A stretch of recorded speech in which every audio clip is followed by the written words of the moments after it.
Hello everyone, welcome to my YouTube channel Info Replica. Today we are going to learn about the 3D structure of DNA and this is the topic from the molecular basis of inheritance class 12th NCERT biology. As you all know कि DNA जो होता है वो एक ऐसा group of molecule होता है जो कि रिस्पॉन्सिबल होता है हमारे हेरिडिटी मटेरियल के ट्रांसमिट और कैरी करने के लिए।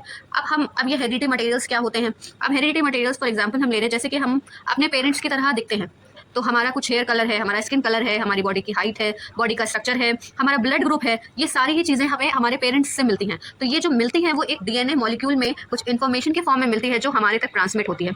हम लोग एग्जैक्ट कॉपी नहीं होते अपने पेरेंट्स के, वो इसलिए क्योंकि डीएनए के जो मॉलिक्यूल होता है उसमें कुछ चेंजेस होते हैं जिसकी वजह से हम लोग एग्जैक्ट कॉपी नहीं बनते हैं, लेकिन कुछ चीज़ें हमें हमारे पेरेंट्स के साथ मिलती हैं। तो डीएनए वही मॉलिक्यूल है जो इसके लिए रिस्पॉन्सिबल होता है for carrying and transmitting the heredity material all the genetic instructions, यानी कि जो भी जेनेटिक इंस्ट्रक्शंस है जो हमारे पेरेंट्स से हमें मिलने वाले हैं उन सब के लिए जो रिस्पॉन्सिबल होता है वो होता है हमारा डीएनए मॉलिक्यूल। अब डीएनए का फुल फॉर्म होता है डीऑक्सीराइबोन्यूक्लिक एसिड, सभी को पता है। डीएनए फर्स्ट टाइम रिकॉग्नाइज किया था एक स्विस के बायोलॉजिस्ट ने, जेम्स पेड्रिक ने 1869 में, जब वो रिसर्च कर रहे थे अपनी व्हाइट ब्लड सेल्स के ऊपर। तो let's see the structure of the DNA.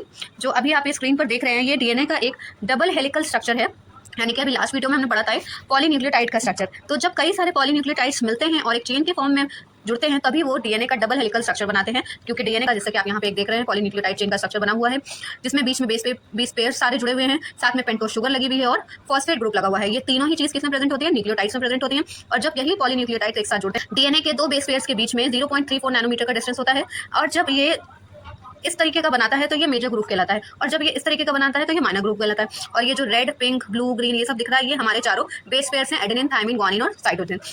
अब इसके बाद अगर हम इसका और डिटेल व्यू का स्ट्रक्चर देखते हैं तो यहाँ पर हमें देखिए दिखता है ये मेजर ग्रुप है, ये माइनर ग्रुप है, और ये हमारे सारे बेस पेयर्स हैं जो इससे जुड़े हैं। डीएनए का जो लेंथ होता है एक हेलिकल का वो 3.4 नैनोमीटर होता है, और हमने लास्ट वीडियो में आपको बताया था कि जो एडेनिन थायमिन से जुड़ा होता है वो डबल बॉन्ड से जुड़ा होता है। तो वो डबल बॉन्ड कौन से होते हैं? वो हाइड्रोजन की बॉन्डिंग होती है उनके बीच में। और ग्वानिन और साइटोसिन जो जुड़ते हैं वो ट्रिपल बॉन्ड से जुड़े होते हैं, तो वो भी ट्रिपल बॉन्ड कौन से होते हैं? हाइड्रोजन बॉन्डिंग के होते हैं।